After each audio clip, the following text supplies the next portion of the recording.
Joe said, "I'm going to marry my girlfriend, so let's get a divorce. And there will be no division of property. Just pack up and leave," my mother-in-law said, in her usual way of tormenting me. "And my father-in-law has fallen for a stripper. I don't want to live with you all. I will do as you wish, and leave. But before I do, I'll show you a thing or two. My name is Emily." Looking back, I realize that for the most part, my 50 years haven't been all that happy.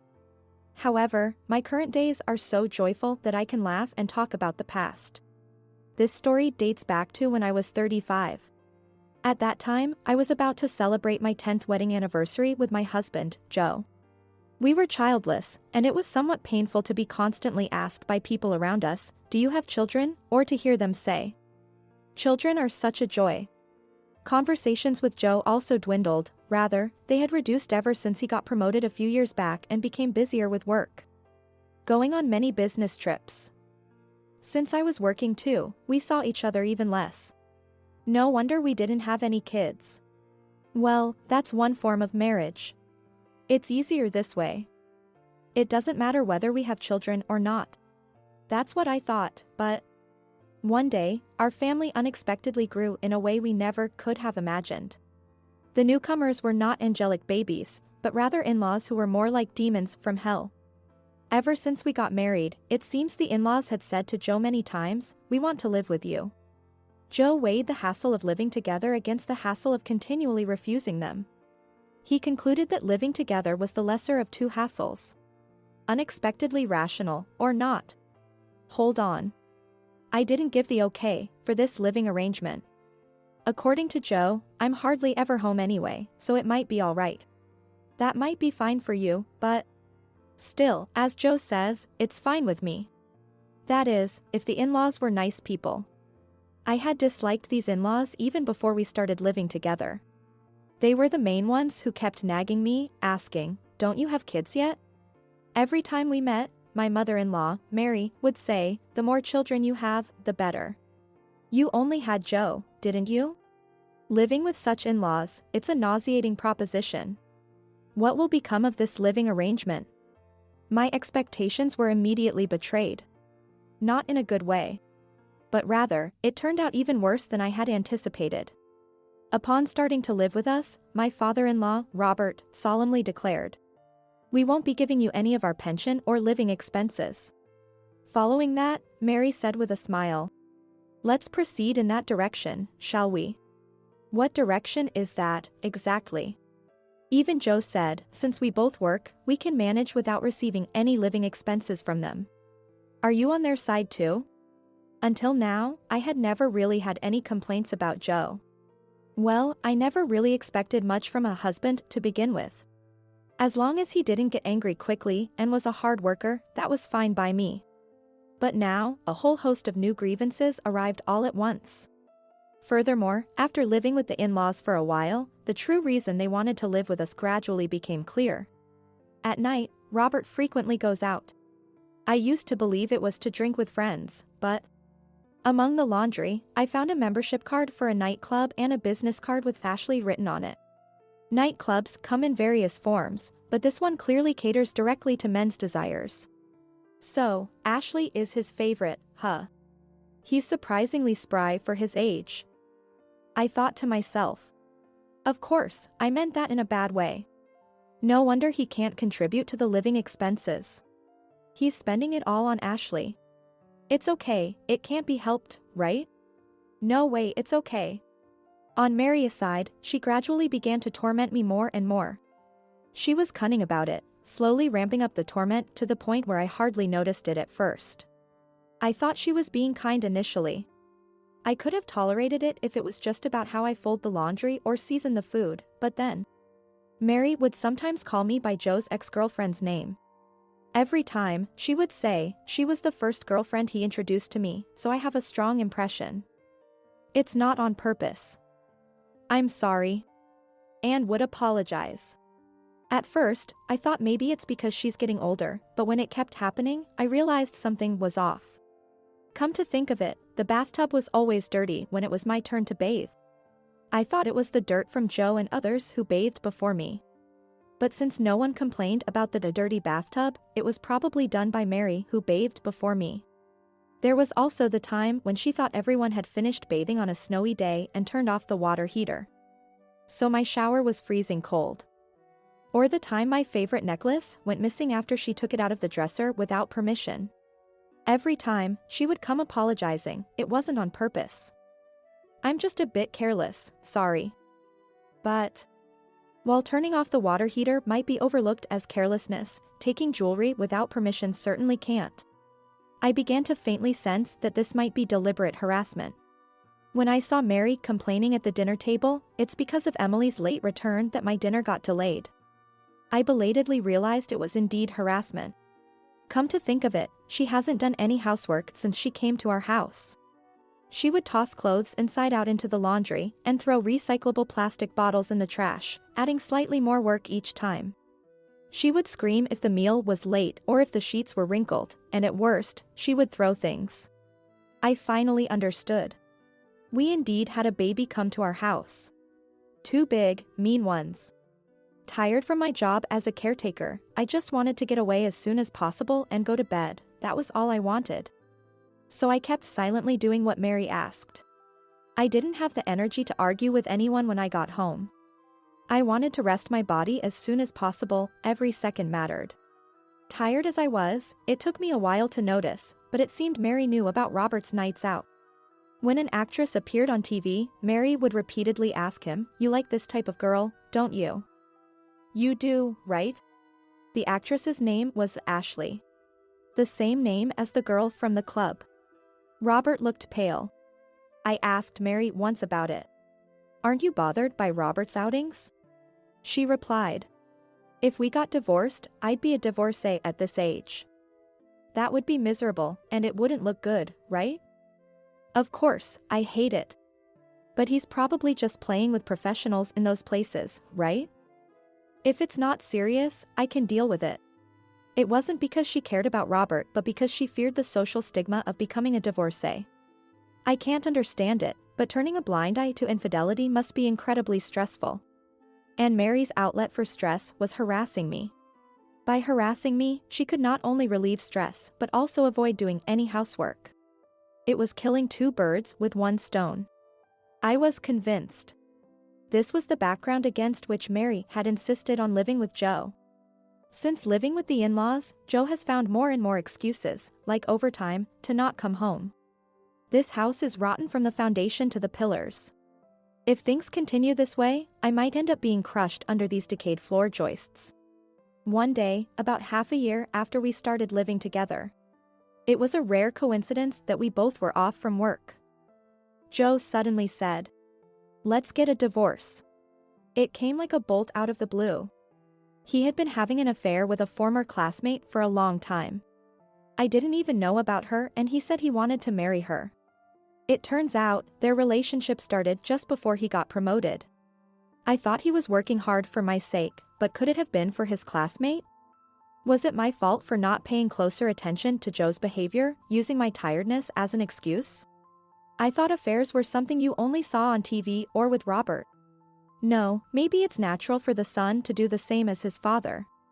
This house will be for her and me once everything is in place, so you just take your personal belongings and leave, Joe said. When Joe said this, Mary asked, "What about us?" "She's fine with you living together, so you can stay," he replied. "She's a good girl. Emily, don't you even try to divide assets. This house and everything in it will continue to be used by us." Wow, she really is a good girl. If she's cuter than Emily, then there's nothing more I could ask for. Mary, reacting to Robert's words, glared at him as if to say, "You always do this when you see a woman." But Joe and his father just laughed out loud. "These people are beyond help." I responded, "I understand. I don't mind the divorce. There's a family memorial service soon at our hometown, right? Could you wait until then?" "What, are you planning to feast at the memorial service?" "How shameful. I wouldn't bring a woman I'm divorcing.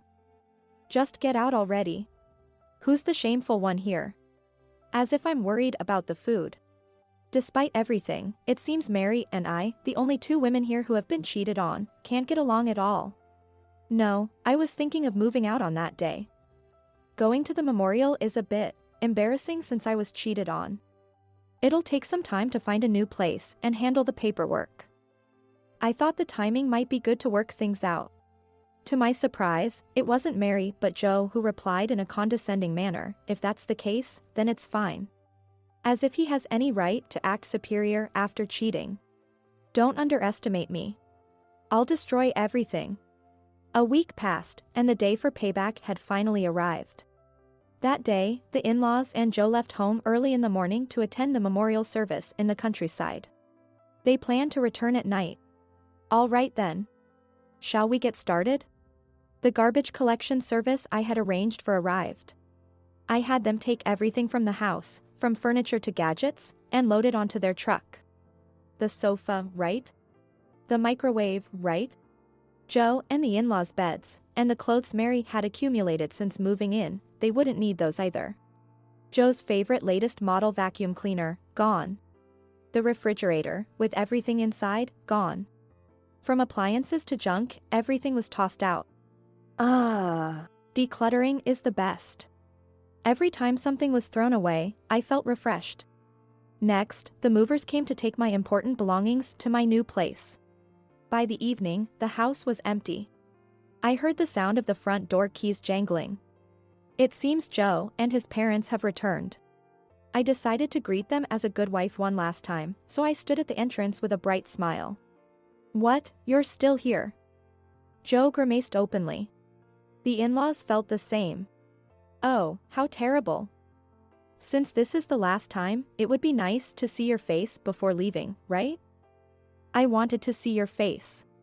"What? You still have feelings for me?" Joe blushed slightly. "Humph. What the heck? Fine, want to have a meal together one last time?" Joe, strangely in a good mood, said this as he took off his shoes and headed to the living room. "Joe is so naive," sighed Mary, looking exasperated. "As for Robert, that's my boy," he said, giving me a smug look. "Makes no sense. Meals, huh? It would have been a nice way to part if there was anything to eat." "What the, what?" Joe, having grasped the meaning of my words, let out an inarticulate cry as he looked at the living room. "What's the matter? You're being noisy." Mary peeked into the living room following Joe. And just like Joe, she also screamed, "What?" Robert reacted the same way. "Wait, Emily, why, the fridge, no, even the furniture and appliances. Why is there nothing anywhere?" "Of course, I threw them out. The house looks bigger now, doesn't it? I thought it would be bad to leave the old furniture for your new life with her. Consider it a final favor. You threw them out. Why? Weren't you just preparing to move out? The move is already done. When you move, you throw out what you don't need, right? Have you forgotten? Most of the things we bought when we got married were paid for by me. It's not wrong for me to throw them away. I don't need them anymore." Joe pointed at me, his mouth opening and closing without any words coming out. He seemed too shocked to speak. "I'll consider this an even division of assets. Not that there's much to divide, anyway." Smiling, I watched as Mary exploded in anger. "How could you do this? I'll return those words to your idiot son. It's outrageous to engage in infidelity while having a wife and then tell her to leave because he's remarrying. Perhaps it's your upbringing that's at fault? How dare you speak to your mother-in-law like that? What a terrible wife I ended up with. Do you still consider yourself my mother-in-law? To me, you're just some old lady." Watching me speak with a grin, Mary muttered, "Such an unlovable woman," and trembled with anger. I couldn't help but find this a bit amusing, but that's a secret. After all, haven't you forgotten? If I demanded a division of assets for this house, you can't refuse. What will happen if you lose the house? Where will you old strangers live? Didn't you sell your own house when you moved in here? Indeed, the in-laws had sold their own house when they decided to roll into ours. They had said, "We probably won't be going back." That's why they absolutely needed this house. They probably sided with the mistress over the wife because, as long as there's a house with a maid, anything goes. Panicking at my words, Robert tried to mediate. Well, let's calm down. Yes, you're right, old man. I mean, Robert. Let's keep it calm. That's right. You understand, Emily. Of course. By the way, Robert, wasn't your phone broken today? Oh. Yeah. I noticed when I left the house that it wouldn't turn on. If charging it doesn't work, I guess I'll have to go to the store. No need for that. Your phone is right here with me. Saying that, I took Robert's phone out of my pocket. What? 2 identical phones? What does that mean? He asked, confused. Right before you left today, I swapped your phone. The one I have is the real one. And the one you had is a used one I bought and just removed the battery from. That's why it won't turn on. Huh? I thought you'd easily give up thinking it was broken or battery dead since you're not good with technology. Looks like it was a big success. Robert asked, why would you do such a thing? Smiling, I answered, what do you think? No idea, really. By the way, you received a mail from your beloved Ashley today saying she had a great time the other day. You email her every day, don't you? It's so nice to see how close you are, it almost makes me jealous. Huh? With an inarticulate cry, Robert was taken aback, while Mary glared at him fiercely. Robert, I heard you went out to have fun with Ashley recently. Wow, you two are so lovey-dovey. But, if you're going to cheat, you might want to put a lock on your phone. It's so easy to get caught. Stop it, Emily, this. But I've come to think that cheating isn't good. Being cheated on by Joe, it was hard for me too. I deeply understand how Mary feels. So, as my last good deed, I sent Ashley a message saying I'm tired of this. Let's break up. Ashley was furious. She said, I was only dealing with an old man because he was a cash cow, don't you dare mess with me. You're lucky to have broken up safely. Oh. By the way, Mary, this is Ashley. Make sure to take a good look at your enemy. Saying this, I showed everyone a photo of Robert with Ashley while returning his phone. That's when it happened. Joe showed an expression I had never seen before. Wait, why?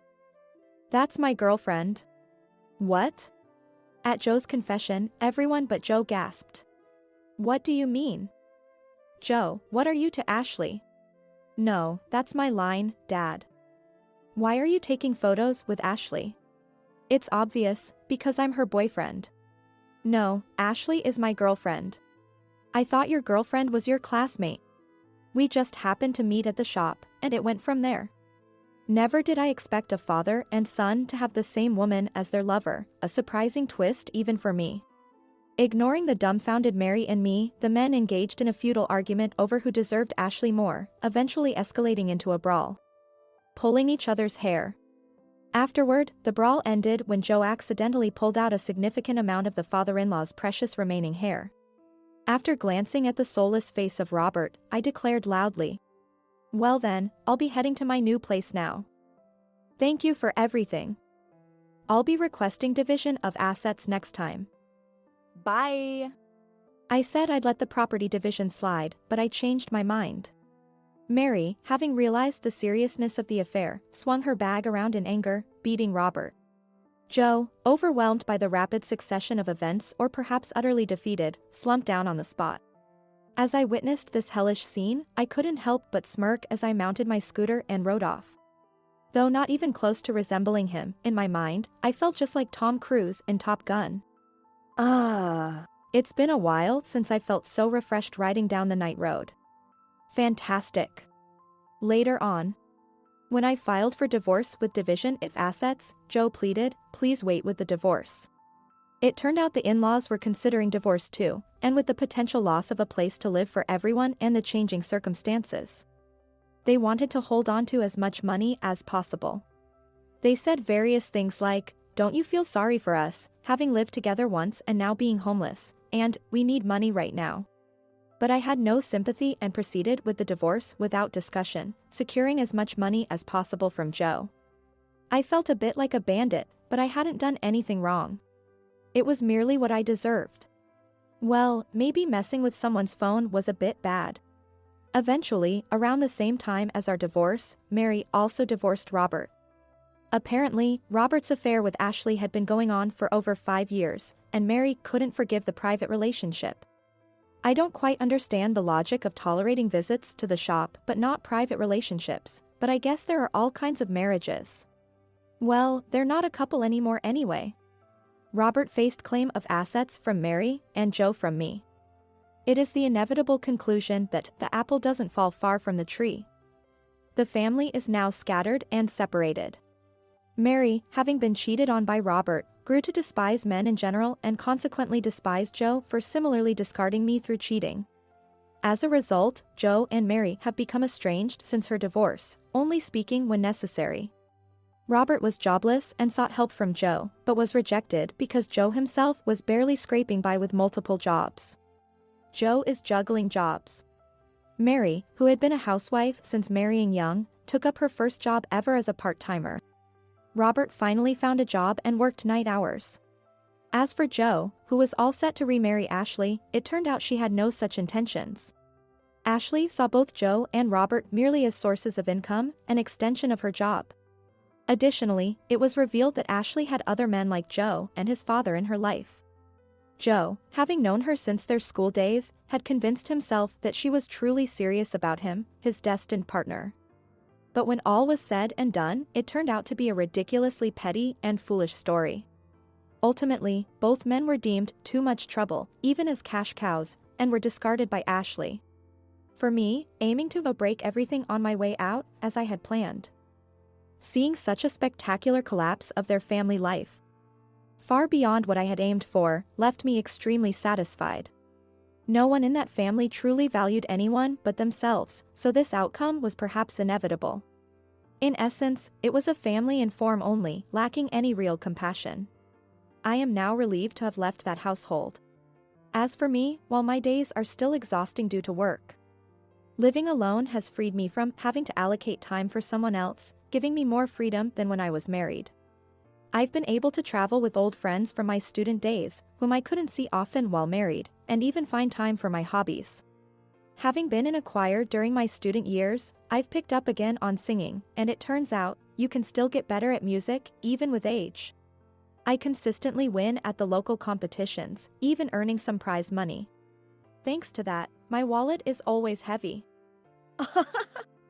At my workplace, a facility, my colleagues suggested leveraging my musical talent, so we organized a sing-along event, and it was a huge success. Being praised as amazing, and making the residents smile with my private hobby was incredibly fulfilling for me. I may not understand the latest songs at all, but I guess I need to study up. My days aren't flashy, but I'm surrounded by kind colleagues, trustworthy friends, and gentle residents who feel like family beyond the boundaries of work. All right. Let's give it our all at work today. I'll do my best to celebrate the residents' birthdays to the fullest. This is an upscale neighborhood. What are you doing here? We live in one of those high-rise luxury apartments. This area isn't for someone like you. I never imagined I would run into the man who cheated and left me for a younger woman. And to top it off, they both look down on me again. You're still as plain and poor-looking as ever. Oh, by the way, I make $100,000 a year. $100,000 a year? That must be tough.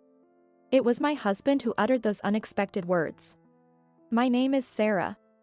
I'm 28 and work for a company that deals in ceramics.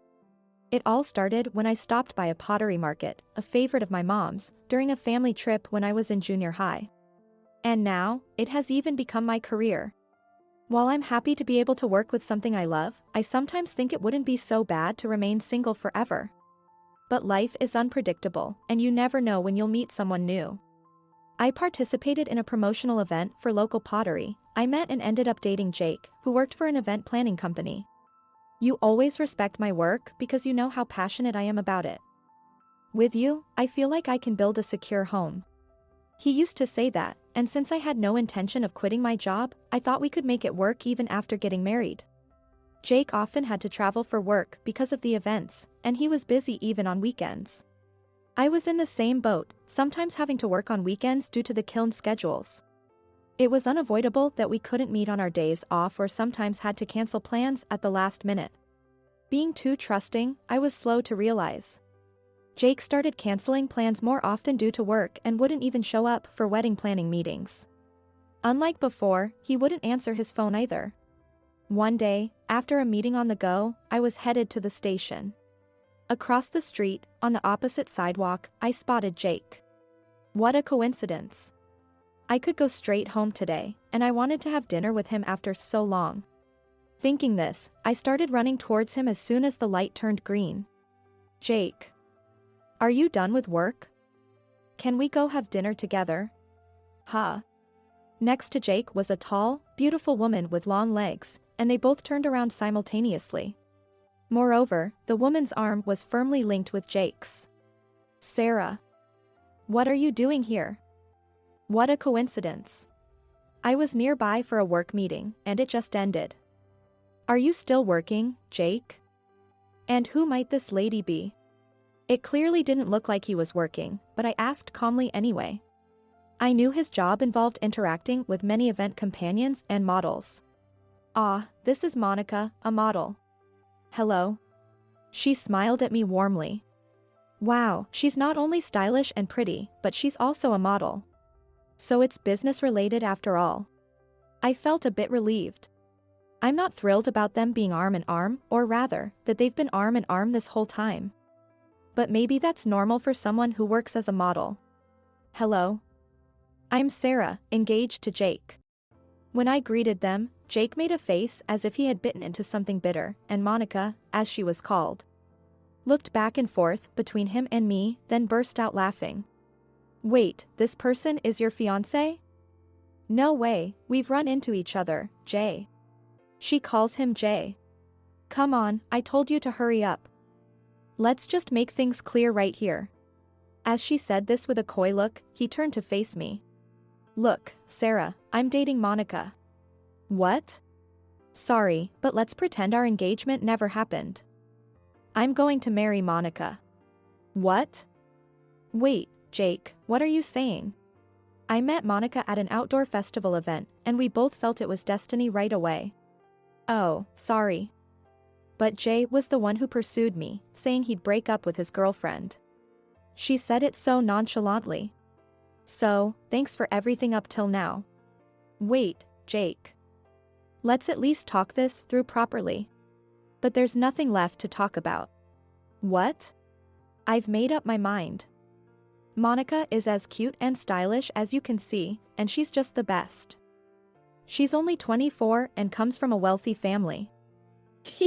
Jay, you're so funny. My dad's just a CEO, that's all. So, I'm going to marry Monica and become rich. What? You're quitting your job too? I thought you loved your current job. I'm doing it for Monica. It pays better than my current job anyway. Oh, and make sure to cancel the venue, okay? Don't worry. I'll pay the cancellation fee since it's my responsibility. Wow, Jay, you're so responsible. I want to be with you as soon as possible. Yay! So cool. I barely managed to keep from collapsing right there. It was no use, nothing I could say would matter. Just as she said, Jake looked utterly smitten with her. Okay. I managed to squeeze out a response. I can't cry here, not in front of these people. Oh, well then, see you around. Keep on getting dirty with your pottery. What's that supposed to mean? The two of them walked away arm in arm, looking very happy. 2 years after breaking up with Jake, I turned 30 and was still completely devoted to my work. Now, I don't have any feelings left for that man. In fact, I consider myself lucky that I didn't have to deal with him cheating on me after marriage. Seeing the ceramics I designed come out of the kiln always lifted my spirits. And there was someone who noticed that. Luke, a craftsman at the kiln I've been working with for years, had been watching me. I had always thought his mind was filled only with ceramics. I was surprised when he asked me out to dinner and confessed to me on our third date. I respected him as a craftsman, so I was genuinely pleased. But carrying the trauma from my past, I was hesitant to dive into a relationship. So I told him everything, holding nothing back. After all, I had announced my engagement at work and to the people at the kiln, so he knew about its dissolution. He listened quietly and then gave me his usual kind smile. That must have been tough for you. Yes. To be honest, I was shocked when I heard you were getting married. But it made sense that someone as wonderful as you would have a partner. And I blamed myself for not making a move sooner. What? It was an unexpected revelation. When you said your marriage was off, forcing a smile, I wanted to be there for you right away, but I thought you needed time. I just hoped that by immersing yourself in your work and continuing to create great pieces, you'd find your spirit again. You've been thinking about me for that long. And, believe it or not, I'm quite popular. Huh? Maybe it's because my grandfather is wealthy, but I've had my fair share of advances from very beautiful women, and I've dated a few. But I never felt a spark. I enjoy playing with clay much more. Sure. He wasn't bragging or joking, just speaking matter-of-factly with a serious expression. It's this kind of naturalness. I thought, and then he looked straight at me. Sarah, you're the first person I've ever wanted to make happy. While I felt a slight urge to laugh, my heart also warmed. With him, I felt it would be okay.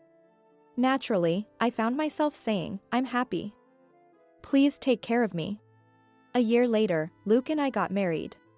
Everyone at the company and the kiln celebrated with us. Since we wanted to continue working, we decided to live in two places at the beginning of our marriage. One was his family home near the kiln. I had heard his grandfather was wealthy, but I was astonished to see such a mansion. We live in a section of that mansion. In the future, we plan to leave my job and live here full-time, working together at the kiln. The other was a condo we rented near my company in the city center. The condo is still not fully furnished, so today we visited a nearby interior shop.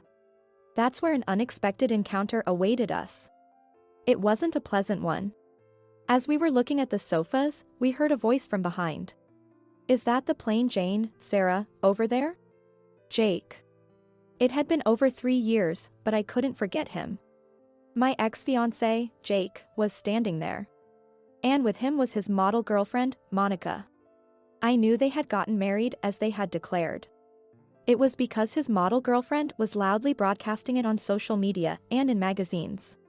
But somehow, Monica didn't look as pretty as before, her expression seemed harsher, or somehow different.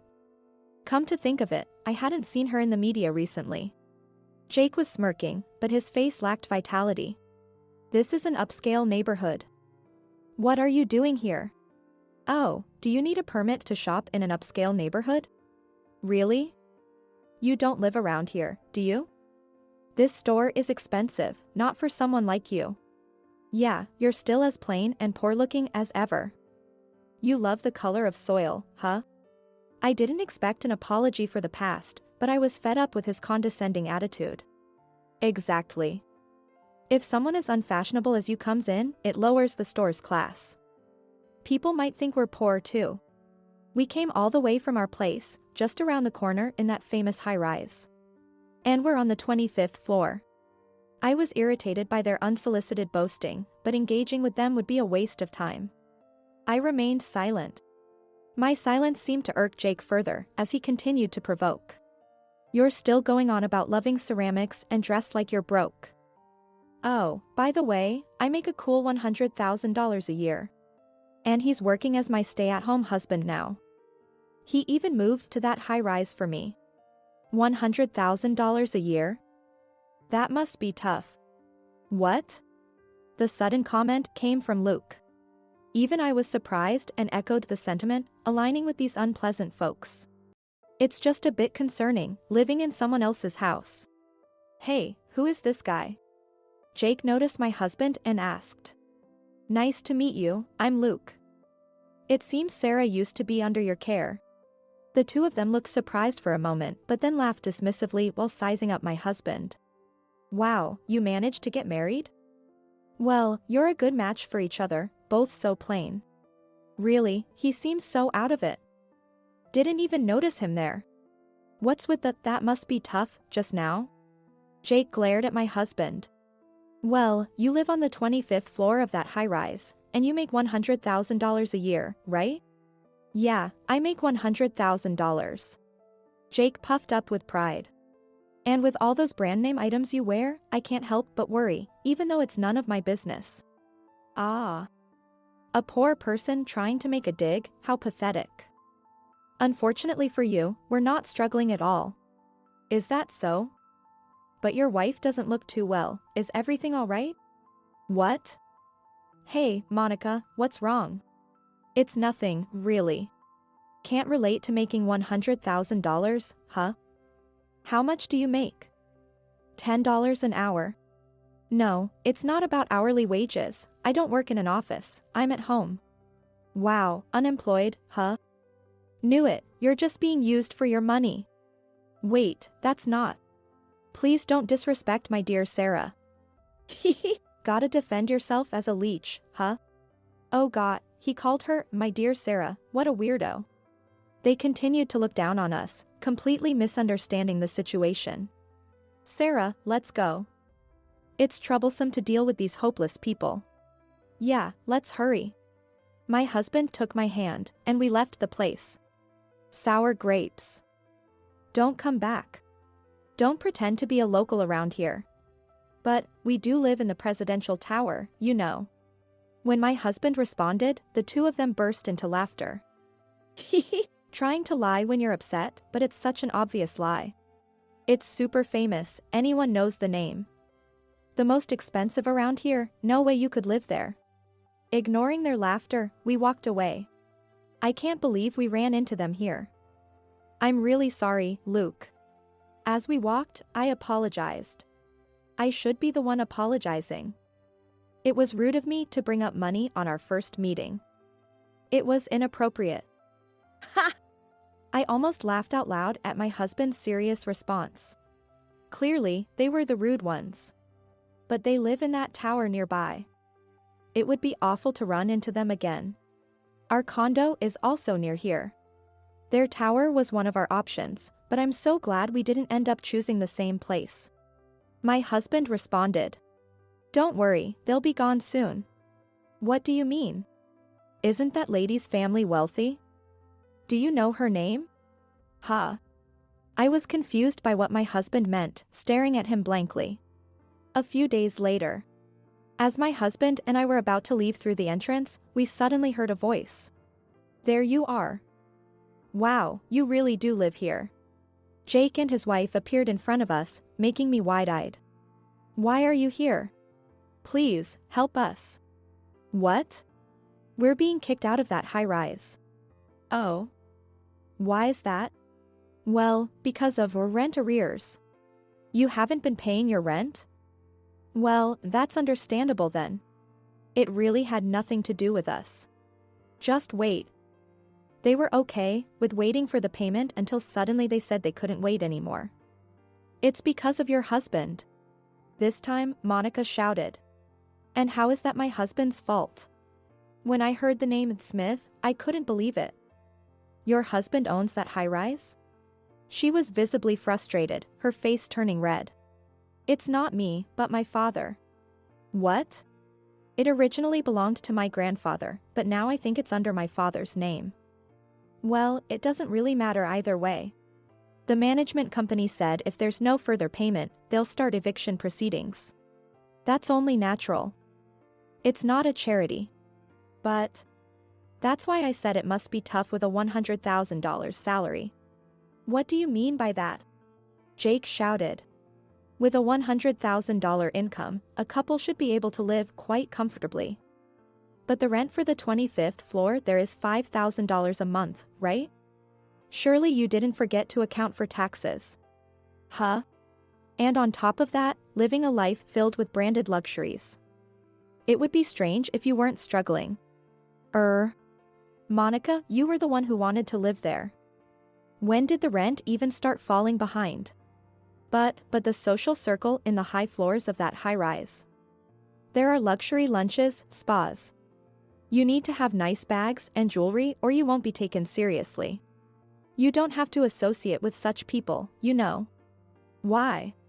Is keeping up appearances so important that you'd go into debt for it? What debt? Jake raised his voice in shock. He seemed utterly surprised. Did he not know? You're telling me we're behind on rent and in debt. That's why it's tough to be at the top, even in the fashion world. I can't be seen in shabby clothes as a model. You hardly have any modeling jobs left, do you? Ugh. So that's it. No wonder I hadn't seen her around lately. It seems like a tough industry, always bringing in younger and newer faces one after another. As I murmured, Monica glared at me with a fierce look.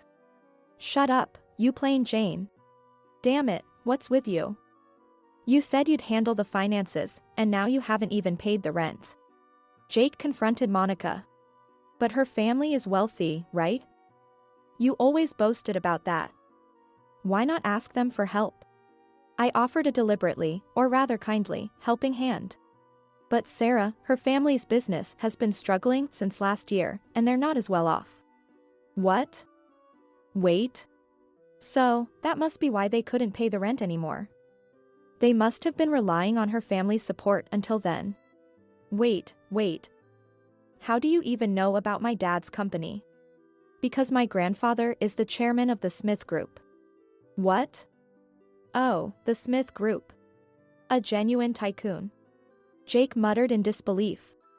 Your father's company used to do business with us, but there's no connection anymore.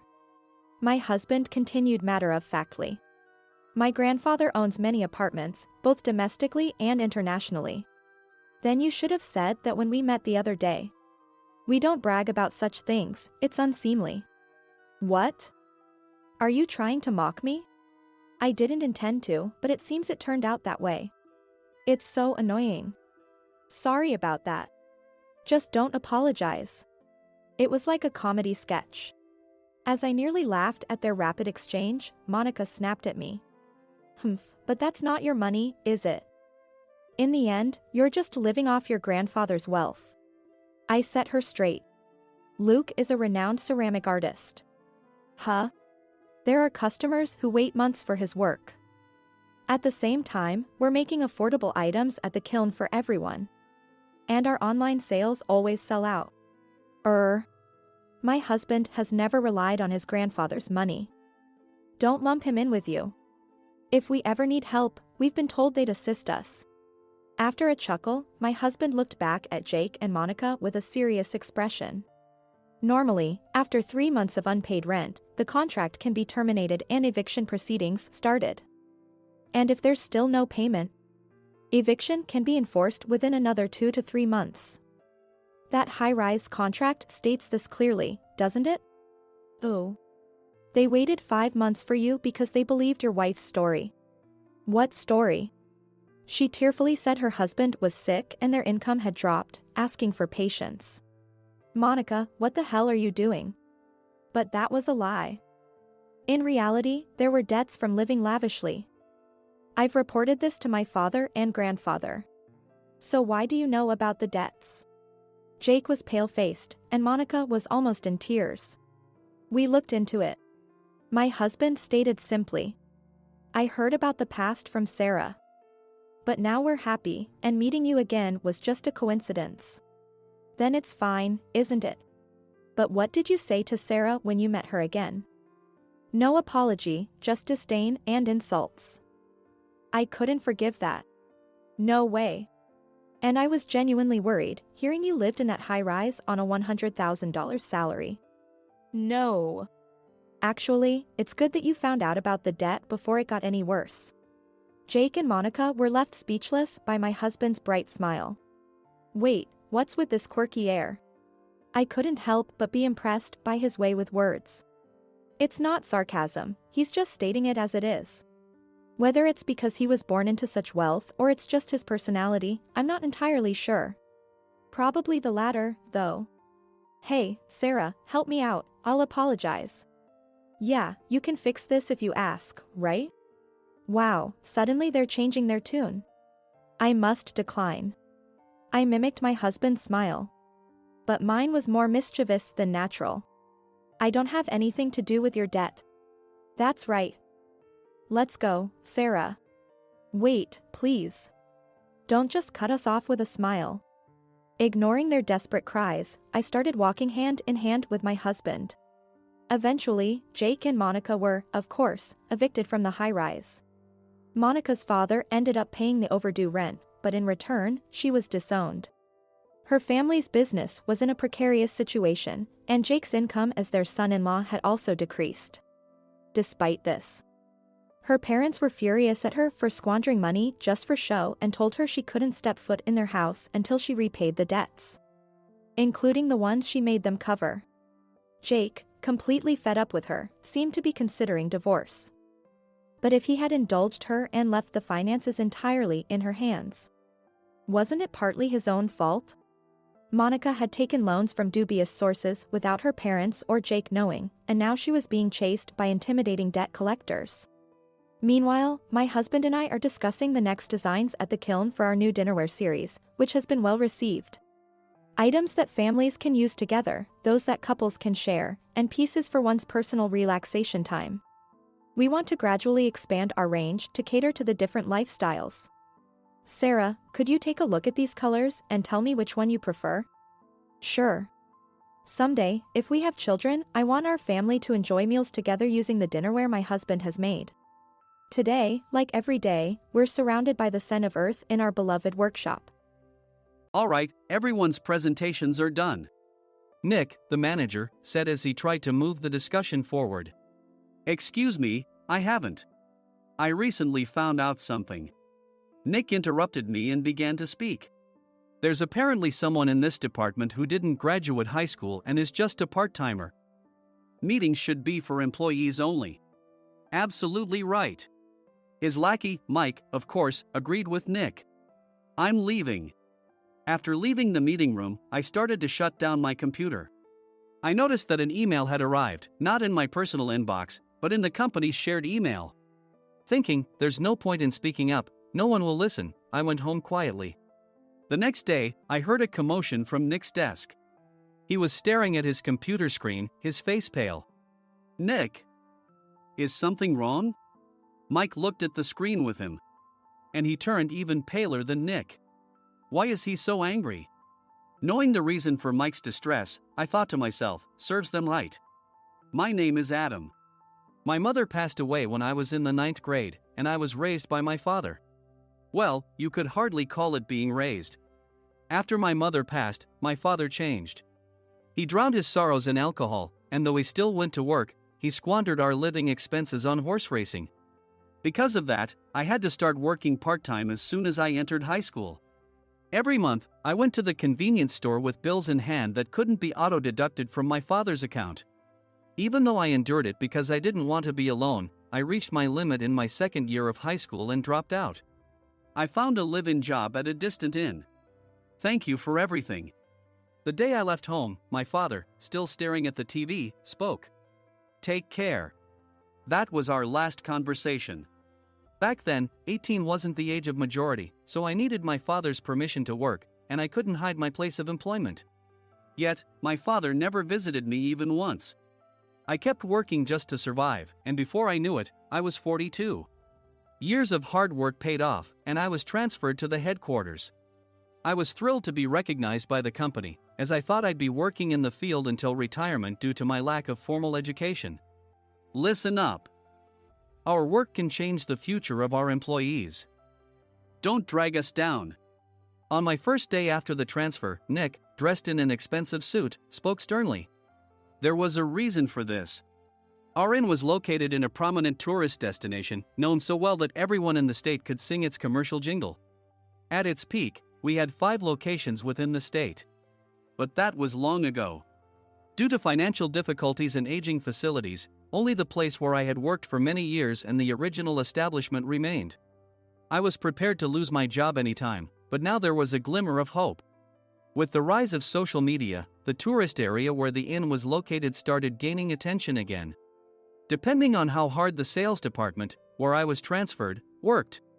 We could either thrive or be forced to give up this prime location to the new hotel chains continuously popping up. For Nick, who had switched careers from another industry to strengthen our sales, this was a battle he couldn't afford to lose. I understood why he had to be strict. I will do my best. Nick sneered at my enthusiastic declaration. Did you not hear what I said? I'm sorry. I thought I was listening carefully. Out of habit from years of customer service, I apologized reflexively, though I had no idea what had offended him. Someone was watching me with a smirk. In this department, there are those who are expected to excel and those who have been shoved here because they have nowhere else to go. You are the latter. It was Mike, the section chief. He's 7 years younger, at 35. But he was called to headquarters much earlier than I was and had been moving around within the headquarters ever since. I'm not jealous, but I can't accept that he's my boss.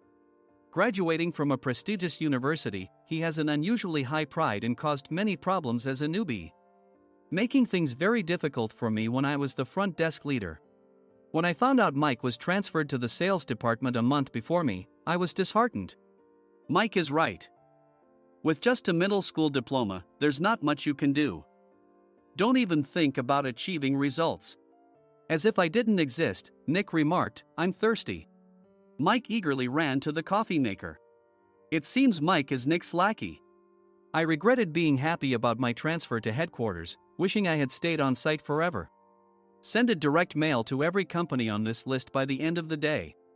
Nick only assigned me tasks that even a new graduate could handle. What? There are over 1,000 companies. You want me to send to all of them by today? Yes, if you and your fellow misfits split the work, even those with nowhere else to go should finish by today. I glanced at the employees typing away expressionlessly. They were worn out from customer service, only thinking about leaving on time, or were women reassigned after having children, with zero motivation for work. Even Sam, a new graduate from the same university as Mike, who was supposed to be among the expected achievers, had no enthusiasm for the job, having joined the company wanting to do customer service. I don't care what they say, I plan to quit anytime, he said. Only Nick and Mike were highly motivated, making all the decisions between the two of them. I originally only wanted to work at the inn to survive and had no particular attachment to this job. I swallowed my words, thinking I had no right to reprimand them. About a month after the transfer, Nick told us with a frustrated look. To commemorate the 50th anniversary, we've decided to create a plan exclusive for one group per day. Originally, Mike and I were supposed to come up with it, but our president, Mr. Thompson, insists on hearing everyone's opinions. So, you all get a chance. As Nick explained, Mike began handing out prints. Make sure not to embarrass Nick. If your ideas are half-baked, you'll have to redo them. It seemed that they had printed his handwritten notes by Mr. Thompson, which included several questions and a section for free responses. It made sense why Nick had to seek our input, given that all responses had to be submitted to Mr. Thompson. We were given a week to think about it, and a meeting was scheduled to compile our ideas. My plan is to let guests enjoy both the old and modern America. Nick began the presentations. Guests would watch a master confectioner at a nearby traditional sweet shop make sweets in front of them. The welcome drink would be premium tea in a bottle. Nick's plan was certainly attractive. After his presentation, Nick called on us to present in the order we were seated. Just as I stood up for my turn. All right, everyone's presentations are done. Excuse me, I haven't. I recently found out something. Nick interrupted me. There's someone in this department who didn't graduate high school and is just a part-timer. He was likely talking about me. I joined the company as a part-timer and was made a full-time employee when I turned 20. That was 20 years ago, so Nick and Mike probably had no chance to know until recently. Meetings should be for employees only. Absolutely right. After that, Nick kept creating opportunities to solicit everyone's opinions, purposefully excluding me from speaking. The meeting unexpectedly heated up and went past the scheduled end time. A few people asked to leave, and the discussion continued with the remaining few. Still here? Normally, you'd leave in that situation. Though I had no attachment to the job initially, hearing kind words from customers made me want to make them happier. For someone like me, with nowhere to go, the inn was my home and customer service was my life. I felt pathetic about my current self. I'm leaving. I left the conference room and started shutting down my computer. I noticed an email had arrived, not in my personal inbox, but in the company's shared email. Thinking no one would listen to what I had to say anyway, I quietly went home. The next day, while preparing the DM as instructed, I heard a commotion from Nick's desk. In his haste to stand up, he hit his knee on the desk. He stared at his computer screen, his face pale. "Nick! What's wrong?" Mike, thinking he should be the first to rush over, approached Nick while still wearing his coat. He peered at the screen with Nick. And he turned even paler than Nick. Why is he so angry? Who is responsible for this company? Nick, more irritated than ever, asked, and Mike answered without checking. Probably Sam. Sam wasn't there because he was attending a morning training session for new hires. Nick gave up on getting angry and returned his gaze to the screen. They were looking at an email that arrived right after the end of the working day yesterday. Apparently, no one, including me, had checked it before leaving. The email was from a large company that used us for their annual employee trips. The president and executives of that company also frequently used our services personally. President of the company, Mr. Mason himself, had declared that neither he nor his company would ever use our services again. Well, some companies cancel their employee trips or stop using our services due to financial struggles. Let's just move on. Mike kept wiping the sweat from his forehead with a handkerchief. Knowing why Mike was so agitated, I quietly watched their interaction. Do you know how much revenue we get from that company? We can find other guests to fill the rooms, but we'll lose the banquet costs, gift shop revenue, rental car fees, and more. Moreover, the gifts were supposed to be prepared by the traditional confectionery shop involved in Nick's proposed plan. If it's known that we incurred such a huge loss at this critical time, Nick's position in the company would be jeopardized. Nick took a deep breath, seemingly trying to calm himself. All right, Mike. Go to New York right now and apologize to Mr. Mason. What? You're coming with me, right? I have urgent work to do. I trust you, which is why I'm entrusting this to you. Please. Mike, believing Nick's sincerity, agreed with a determined look on his face, saying, yes. That's Nick for you. Even if Mike went to apologize, Nick would shift all the blame onto him if the client didn't change their mind. Well, it was Mike's fault to begin with, so it served him right. About 3 hours later, Sam answered a call from somewhere and repeatedly apologized, saying, I'm very sorry. Everyone watched to see what was happening. After ending the call, he informed Nick with a weary tone. When Mike arrived at the client's company, he only made things worse, further infuriating Mr. Mason. He was demanding, get his boss here immediately. It was no wonder Sam was exhausted, dealing with such a call right after returning from training. What is that idiot doing? All right, Adam, you're coming with me. If sacrificing Mike didn't work, then I must be next. Normally, I'd want to refuse at all costs, but I saw an opportunity in this situation. If I can be of assistance, I'd be happy to join you. I immediately followed Nick, and we flew to New York. When we introduced ourselves at the reception, it became clear how serious the situation was. As the receptionist personally escorted us to the president's office. Angry voices leaked through the door, making both Nick and me uneasy. Excuse me. I'm Nick, the supervisor. I understand my subordinate has caused you trouble, and I deeply apologize. Nick, with his experience in the corporate world, knew enough to offer an apology before excuses. However, his customer service skills left much to be desired. I sighed as I saw Mike trembling like a small dog in the corner of the room. What kind of training are you giving your subordinates? Mr. Mason glared at Nick with a red face. The intensity of his gaze made even Nick take a step back. Regrettably, I joined this company only 2 years ago and was unaware of Mike's issues. I should have identified his shortcomings sooner. Indeed. I should have realized sooner. No sensible person would come to apologize and then give a lengthy presentation on the drawbacks of not using their inn. Nick froze, his mouth slightly open. Suspecting the worst, I picked up the documents that had fallen to the floor. It seemed Mike hastily prepared these documents on the plane, listing the disadvantages. Disadvantage 1: if you change the venue for the company trip, employees might suspect it's for cost-cutting reasons, leading to a negative impression. Reading it aloud half-jokingly, Nick snatched the papers from my hand and checked the contents with a furious expression. Among the stack of documents was a receipt from a nearby convenience store's copy machine. I felt a pang of dread, hoping he hadn't shown the receipt as well. What do you think he said when I asked what kind of nerve he had to do this? I'm very sorry. Faced with the dire situation, Nick must have thought there was nothing left to do but apologize. In a voice smaller than I'd ever heard from him, he uttered words of apology. He said, "I'm a Harvard graduate. I don't believe I said anything wrong."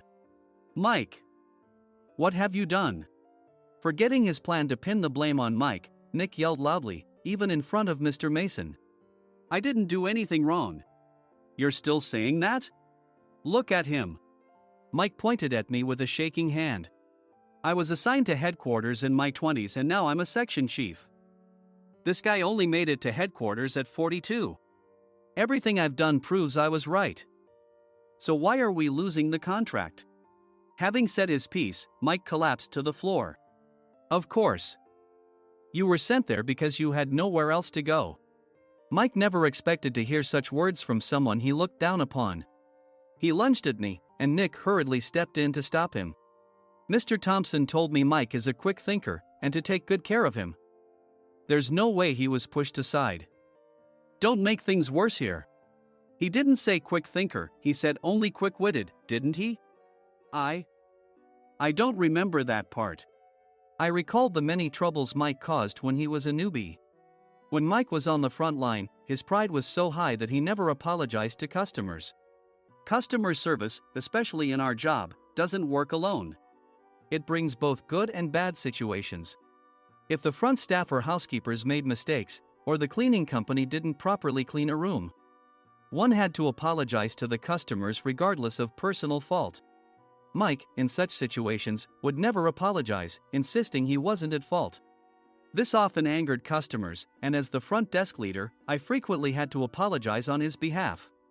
He caused complaints and disrupted operations, which is why he was quickly moved to headquarters. In departments where he didn't interact directly with customers, his quick thinking was beneficial and things went well. But it seemed his flaws were starting to show.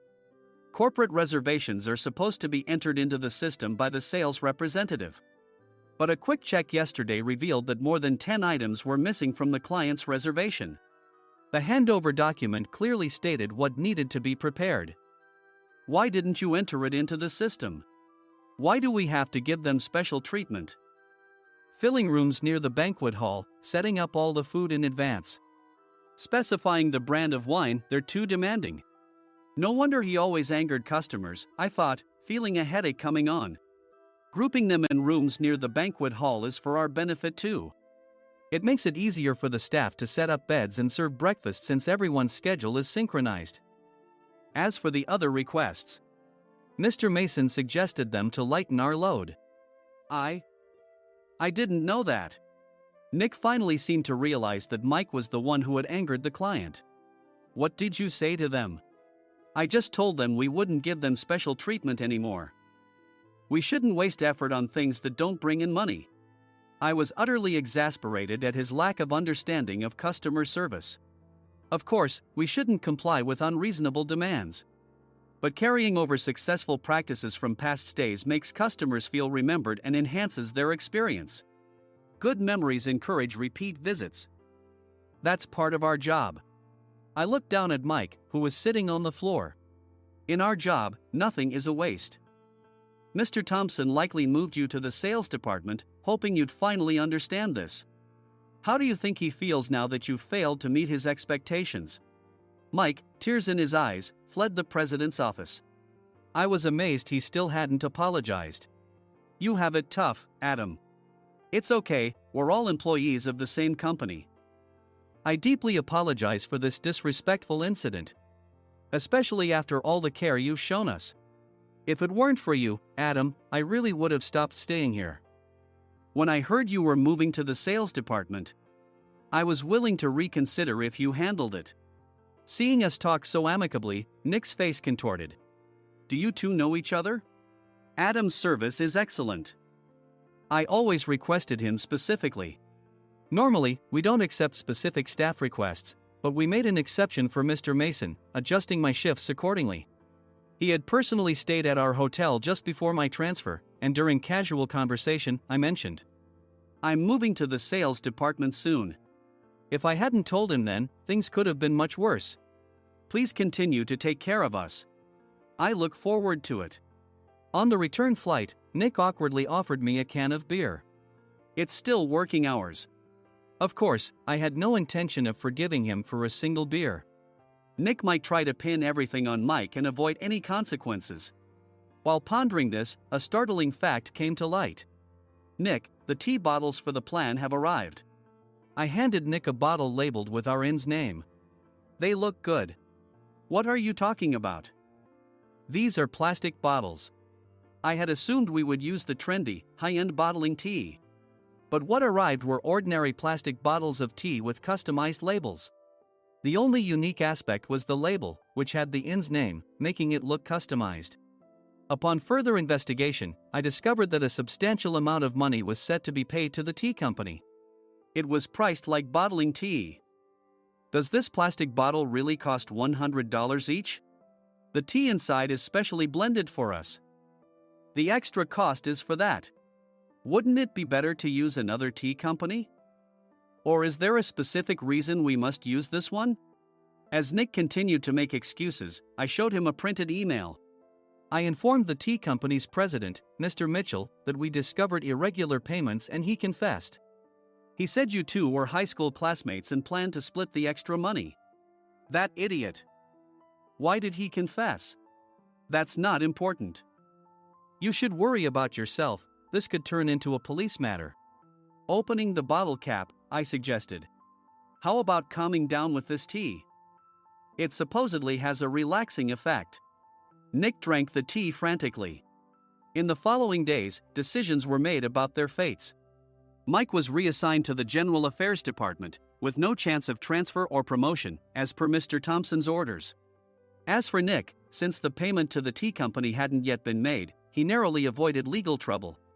Instead, he was encouraged to leave the company, and to avoid further complications, Nick submitted his resignation. Rumor has it that connections between HR departments have made it difficult for him to find new employment. Even though it was good to have those two gone, something unexpected happened in the sales department. Everyone became motivated and united in refining the 50th anniversary plan. In the end, my plan was adopted. We collaborated with the Tourist Information Center to provide personalized guides. The plan, tailored to the number of guests, was truly special for the 50th anniversary. Hey, is Adam's family coming to stay? I immediately booked that special plan for my family. Sam noticed it on the reservation list and quickly picked up on it. Yes, I'm inviting my father. That's great. I might invite my parents too. I lacked the courage to face my father just as Adam. But here, with the confidence Mr. Mason praised, I felt ready. The 50th anniversary plan was a perfect opportunity to reconnect with my father. I hoped to bring back the days when we could laugh together as we once did.